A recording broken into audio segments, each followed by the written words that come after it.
दोस्तों, मेरी सुहागरात के पहली ही रात की बात है। रात के 9 बजे मेरे पति जी दवा लाने बाजार गए थे। उसके बाद मेरे ससुर जी रात को मेरे कमरे में आ गए थे। जैसे ही मेरे पति बाजार से आए, वह भाग चुके थे मेरे कमरे से। जब ससुर जी मेरे कमरे में आए थे तो क्या हुआ था, आइए पूरी कहानी विस्तार से बताती हूँ। शादी का दिन हर लड़की के लिए सपनों जैसा होता है, लेकिन मेरे लिए यह रात एक ऐसी पहेली बन गई जिसका जवाब आज भी मेरे दिल में दफन है। चारों तरफ शहनाइयों की गूंज अब शांत हो चुकी थी।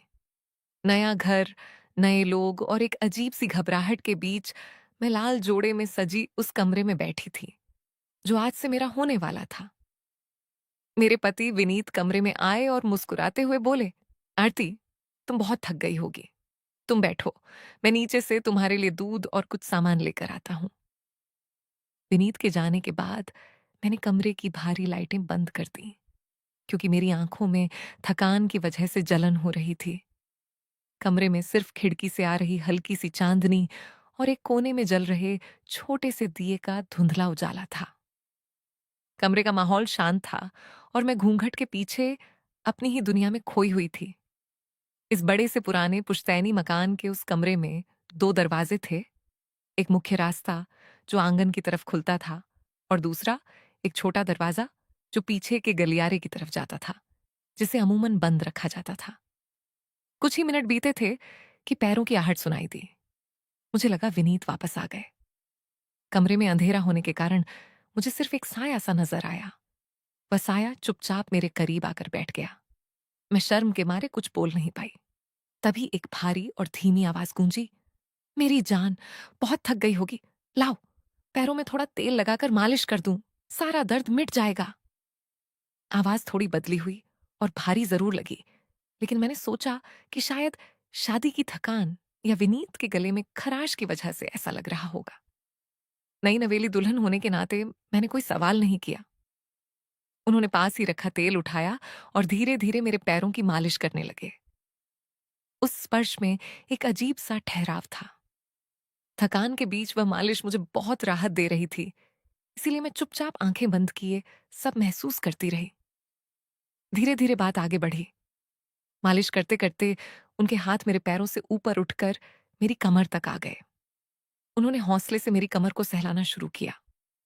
दिल की धड़कन तेज थी, लेकिन मैंने इसे अपने पति का प्यार समझा।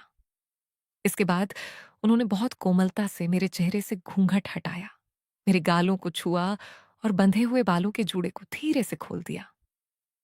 मेरे लंबे बाल उनकी उंगलियों के बीच बिखर गए। मुझे वह सब बहुत अच्छा लग रहा था। एक अजीब सा सुकून था कि मेरे जीवन साथी मेरा इतना ख्याल रख रहे हैं। लेकिन यह सुकून कुछ ही पलों का मेहमान था। अचानक मुख्य दरवाजे पर खटखटाहट हुई। बाहर से विनीत की साफ और तेज आवाज आई, आरती, आरती, दरवाजा खोलो, मैं सामान लेकर आ गया। अंदर से कुंडी क्यों लगा ली? वह आवाज सुनते ही मेरे पैरों के नीचे से जमीन खिसक गई। अगर विनीत बाहर थे तो मेरे पास अंधेरे में बैठा यह शख्स कौन था? मेरे दिमाग में बिजली सी कौंधी। इससे पहले कि मैं डर के मारे चीख पाती या कुछ समझ पाती, मेरे पास बैठे उस शख्स ने तेजी से अपना हाथ हटाया। वह हड़बड़ाहट में उठा और बिना एक शब्द बोले कमरे के दूसरे गुप्त दरवाजे की कुंडी खोलकर पलक झपकते ही पीछे के अंधेरे गलियारे में गायब हो गया। सब कुछ इतनी तेजी से हुआ कि मुझे संभलने का मौका ही नहीं मिला। मैंने कांपते हाथों से मुख्य दरवाजे की तरफ कदम बढ़ाए और कुंडी खोल दी। विनीत हाथ में सामान लिए मुस्कुराते हुए अंदर आए और बोले, अरे, इतना अंधेरा क्यों कर रखा है? उन्होंने तुरंत दीवार पर लगा स्विच दबाया और पूरा कमरा दूधिया रोशनी से नहा गया। रोशनी होते ही मेरी नजर सबसे पहले कमरे के दूसरे दरवाजे पर गई, जो आधा खुला हुआ था। और तभी उस दरवाजे के ठीक बाहर गलियारे के मोड़ पर मुझे एक परछाई दिखी। वह मेरे ससुर जी थे, जो जल्दबाजी में अपने कमरे की तरफ बढ़ रहे थे। उनके हाथ में वही तेल की शीशी थी। उन्हें देखकर मेरे होश उड़ गए। मेरे पूरे शरीर में एक सिहरन दौड़ गई।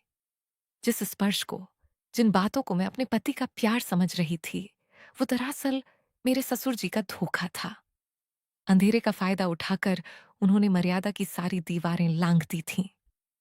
मेरा सिर चकराने लगा, आंखों के सामने अंधेरा छा गया और मैं वहीं बेड पर बैठ गई।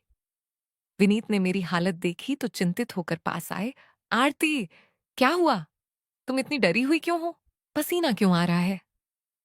मेरे अंदर एक बवंडर चल रहा था। एक तरफ सच था, जो अगर मैं विनीत को बताती, तो वो इस हंसते खेलते परिवार की नींव हिल जाती। शादी के पहले ही दिन बाप बेटे का रिश्ता हमेशा के लिए खत्म हो जाता और पूरे समाज में बदनामी होती। दूसरी तरफ एक घिनौनी सच्चाई थी, जिसे छुपाना मेरे स्वाभिमान के खिलाफ था। मैंने विनीत की आंखों में देखा, जिनमें मेरे लिए सच्चा प्यार और फिक्र थी। मैंने एक गहरा सांस लिया, अपने आंसू रोके और जबरदस्ती मुस्कुराते हुए कहा, कुछ नहीं विनीता, बस अंधेरे कमरे में अचानक एक बिल्ली आ गई थी, जिससे मैं डर गई, और कुछ नहीं। विनीत हंस पड़े। अरे पगले, बिल्ली से इतना डर गई? चलो अब आराम करो। वह रात गुजर गई, लेकिन उसने मुझे अंदर से बदल दिया। मैंने विनीत को कुछ नहीं बताया, क्योंकि मैं उस घर को टूटने से बचाना चाहती थी। लेकिन उस दिन के बाद से मैंने अपनी सुरक्षा की कमान खुद संभाली। अगले ही दिन मैंने सबसे पहले उस दूसरे दरवाजे पर अंदर से एक मजबूत ताला लगवा दिया। अब जब भी ससुर जी मेरे सामने आते हैं, उनकी नजरें मुझसे मिल नहीं पाती। उन्हें इस बात का एहसास हो चुका है कि मुझे सच पता चल चुका है, और मेरी खामोशी उनकी कमजोरी नहीं, बल्कि इस घर की इज्जत बचाने का मेरा फैसला है। वह अंधेरा तो चला गया, लेकिन उसने मुझे एक पल में नादान लड़की से एक सतर्क और समझदार औरत बना दिया। दोस्तों, ये कहानी कैसी लगी मेरी कमेंट में जरूर बताइएगा। धन्यवाद।